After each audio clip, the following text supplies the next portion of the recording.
Sebelum mulai videonya, jangan lupa klik tombol subscribe dulu ya. Terima kasih.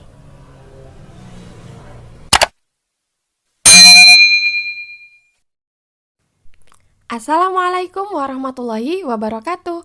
Halo para pejuang NIP, kembali lagi sama aku Santi Widiasari.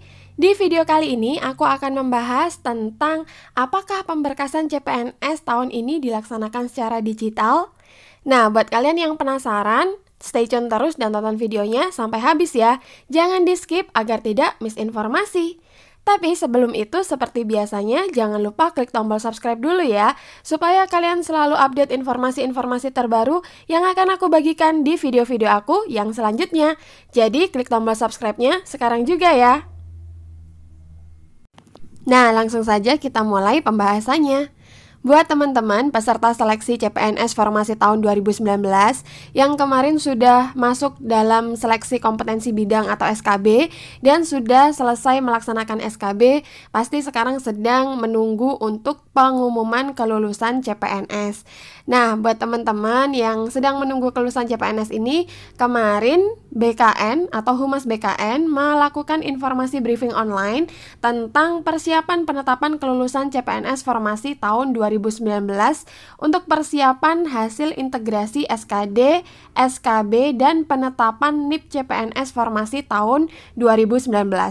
Nah, tapi sebelum kita bahas ke sana, aku mau ngingetin ya teman-teman bahwa ketika nanti teman-teman mendapatkan pengumuman kelulusan ini, masih ada satu tahapan lagi yang harus teman-teman ikuti, yaitu pemberkasan.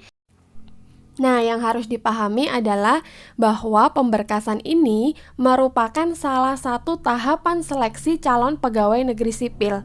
Jadi pemberkasan ini adalah salah satu tahapannya teman-teman. Jadi ketika besok teman-teman mendapatkan pengumuman kelulusan, itu teman-teman belum 100% lolos karena masih ada satu tahapan seleksi lagi yang bernama pemberkasan. Dan karena ini merupakan salah satu tahapan seleksi, artinya masih ada kemungkinan untuk gagal atau dibatalkan kelulusannya, meskipun kemungkinan ini kecil. Jika teman-teman ditemukan data-data yang tidak sesuai dengan persyaratan yang telah disyaratkan oleh BKN, maka kelulusan teman-teman bisa dianulir atau dibatalkan kelulusannya dan gagal di CPNS tahun ini. Maka teman-teman sambil menunggu pengumuman bisa menyiapkan untuk tahap pemberkasan ini. Dan nanti pun setelah teman-teman melalui tahap pemberkasan ini dan telah diusulkan NIP-nya dan teman-teman mendapatkan SK, itu SK yang turun adalah SK CPNS teman-teman. Karena ada beberapa yang mungkin belum paham, belum tahu bahwa kita itu tidak langsung dapat SK PNS, tapi SK CPNS. Yang mana itu artinya kita masih 80%, jadi belum 100% PNS. Baru nanti ke depan teman-teman akan melalui beberapa tahapan lagi untuk persyaratan diangkat sebagai PNS. Dan jika sudah melalui hal-hal tersebut atau tahapan-tahapan tersebut, teman-teman baru akan menerima SK PNS. Jadi semangat ya untuk melewati tahapan-tahapan selanjutnya ke depan. Nah, langsung saja kita mulai pembahasan tentang informasi yang telah disampaikan oleh Humas BKN dalam briefing online tentang persiapan penetapan kelulusan CPNS Formasi tahun 2019, yang mana ini teman-teman sedang mengalami saat ini, sekaligus persiapan hasil integrasi SKD dan SKB dan penetapan NIP CPNS. Nah, informasi pertama yang disampaikan oleh BKN ketika briefing online kemarin adalah salah satunya BKN menjadwalkan rencana rekonsiliasi integrasi nilai SKD dan SKB akan berlangsung pada tanggal 19 sampai 23 Oktober 2020.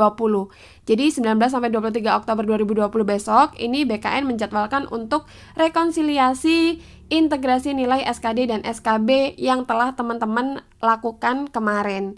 Nah, ini tahapan yang pertama, informasi yang pertama. Informasi yang kedua yaitu Jadwal pengumuman direncanakan pada tanggal 30 Oktober 2020. Nah, ini tentatif ya teman-teman. Nah, ini adalah yang paling ditunggu oleh teman-teman semua, yaitu jadwal pengumuman. Nah, ini direncanakan akan dilaksanakan pada tanggal 30 Oktober 2020. Mudah-mudahan nanti bisa sesuai dengan rencana ini ya teman-teman. Teman-teman bisa mendapatkan hasil pengumumannya 30 Oktober 2020. Karena ini bisa tentatif teman-teman, karena mungkin bisa dipengaruhi oleh banyak hal dan mungkin tidak semua instansi bisa sama gitu. Tapi harapan kita semua instansi bisa serentak tanggal 30 Oktober 2020 ini, agar teman-teman bisa sedikit lega dan sudah bisa menerima pengumumannya pada tanggal 30 Oktober 2020 besok. Selanjutnya, info yang ketiga yaitu pemberkasan CPNS direncanakan akan dilakukan secara digital. Nah, mengingat kondisi pandemi saat ini masih cukup tinggi penyebarannya teman-teman, ini BKN kemarin menyampaikan bahwa pemberkasan CPNS ini akan direncanakan dilakukan secara digital. Nah, untuk ketentuan lebih lanjutnya terkait dengan pemberkasan ini tentunya akan disampaikan oleh instansi teman-teman masing-masing sesuai dengan yang teman-teman lamar pada saat nanti bersamaan dengan pengumuman kelulusan tersebut.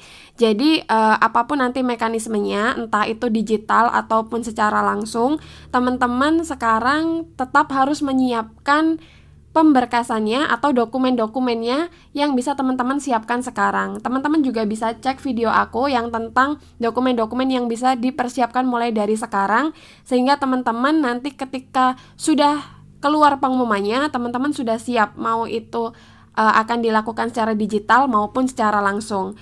Nah, saran dari aku, teman-teman sudah mulai dari sekarang sudah bisa untuk melakukan scan terhadap dokumen-dokumen penting yang mungkin nanti akan diminta ketika pemberkasan. Nah, jadi itu untuk informasi terkait dengan apakah dilaksanakan digital atau tidak. Rencananya oleh BKN adalah seperti itu teman-teman, tapi kebijakan ini tentunya nanti akan disesuaikan dengan kebutuhan instansi teman-teman masing-masing.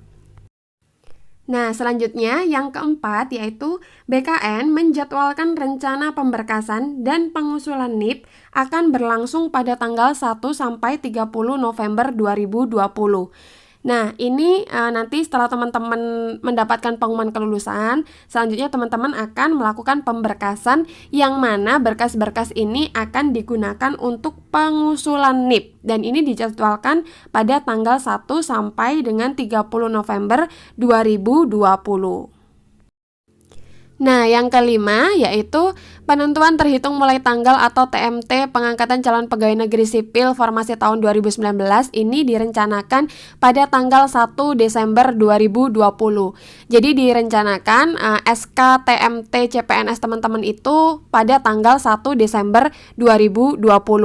Ini cukup cepat ya teman-teman kalau dibandingkan dengan punya aku tahun lalu. Jadi kalau tahun lalu itu saya pengumuman tanggal 2 Januari 2019 dan saya itu TMT CPNS-nya itu adalah 1 Maret 2019, jadi hampir 2 bulan. Nah, sementara teman-teman ini hanya 1 bulan, jadi cukup cepat gitu, karena mungkin kemarin sudah terkendala pandemi ini cukup lama, jadi mungkin dipercepat. Nah, mudah-mudahan ini tanggal-tanggalnya sesuai ya teman-teman, sehingga bisa teman-teman terima TMT CPNS-nya itu tanggal 1 Desember 2020. Mudah-mudahan tidak ada hal-hal lain yang mengakibatkan diundur. Nah, pertanyaan yang mungkin muncul di benak teman-teman setelah pemberkasan ini dan lolos, teman-teman pasti bertanya kapan mulai bekerja atau kapan mulai melaksanakan tugasnya. Nah, dalam briefing online kemarin tentang pengangkatan CPNS itu juga disebutkan bahwa CPNS melaksanakan tugas terhitung sejak tanggal mulai berlakunya SPMT atau Surat Pernyataan Melaksanakan Tugas. Nah, jadi nanti teman-teman akan mendapatkan SPMT, Surat Pernyataan Melaksanakan Tugas. Dan ketika teman-teman mendapatkan SPMT ini, maka teman-teman akan bekerja sesuai dengan tanggal yang ada di SPMT tersebut. Nah, kapan berlakunya SPMT ini? Tanggal berlakunya SPMT ini ditetapkan paling lambat 1 bulan sejak berlakunya keputusan pengangkatan CPNS. Nah, ini artinya jika tadi itu 1 Desember 2020 teman-teman kemungkinan direncanakan akan mendapatkan TMT-nya, kemungkinan teman-teman bisa mendapatkan SPMT ini pada 1 Januari 2021. Nah, tapi itu jika tidak mundur ya teman-teman, karena memang yang harus kita pahami ada banyak sekali faktor yang bisa mengakibatkan pengunduran seperti ini. Seperti contohnya tahun lalu saya itu TMT-nya 1 Maret 2019, tetapi saya mendapatkan SPMT itu 2 Mei 2019. Jadi saya mulai kerja itu terhitung 2 Mei 2019 teman-teman. Nah, mudah-mudahan untuk yang teman-teman tahun ini tidak ada pengunduran lagi dan bisa sesuai jadwal, sehingga teman-teman mudah-mudahan sudah bisa bekerja pada 1 Januari 2021. Kemudian pertanyaan lain yang mungkin teman-teman sering tanyakan adalah bagaimana ketentuan pengisian formasi kosong.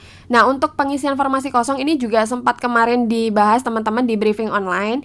Nah, di sini pengisian formasi kosong ini terdiri dari 2 ya teman-teman, dari instansi pusat dan juga instansi daerah. Untuk pengisian formasi kosong instansi pusat ini dapat diisi oleh peserta yang melamar pada jenis formasi lainnya dengan jabatan, kualifikasi pendidikan, dan unit penempatan atau lokasi formasi yang sama, serta memenuhi nilai ambang batas atau passing grade SKD, formasi umum, dan berperingkat terbaik. Jadi formasi kosong ini untuk yang instansi pusat itu bisa diisi oleh peserta lain yang memiliki jabatan, kualifikasi pendidikan, dan penempatan formasi yang sama, dan dia juga sudah harus melalui tahapan SKB dan berperingkat terbaik. Itu untuk yang instansi pusat. Nah, kemudian untuk yang instansi daerah, ini sama teman-teman, formasi kosong ini dapat diisi oleh peserta juga yang melamar pada jenis formasi lainnya dengan jabatan, kualifikasi pendidikan, dan lokasi penempatan yang sama, dan serta memenuhi nilai ambang batas SKD formasi umum dan berperingkat terbaik.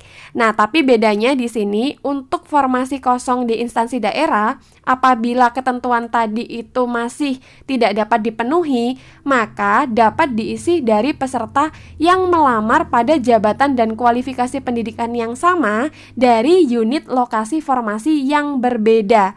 Nah, jadi kalau tadi itu kan harus formasinya jabatannya sama, kualifikasi pendidikannya sama, dan lokasinya juga sama. Tapi kalau di instansi daerah ini, jika tadi itu belum bisa dipenuhi, itu bisa diambilkan dari yang lokasi formasinya itu berbeda, teman-teman.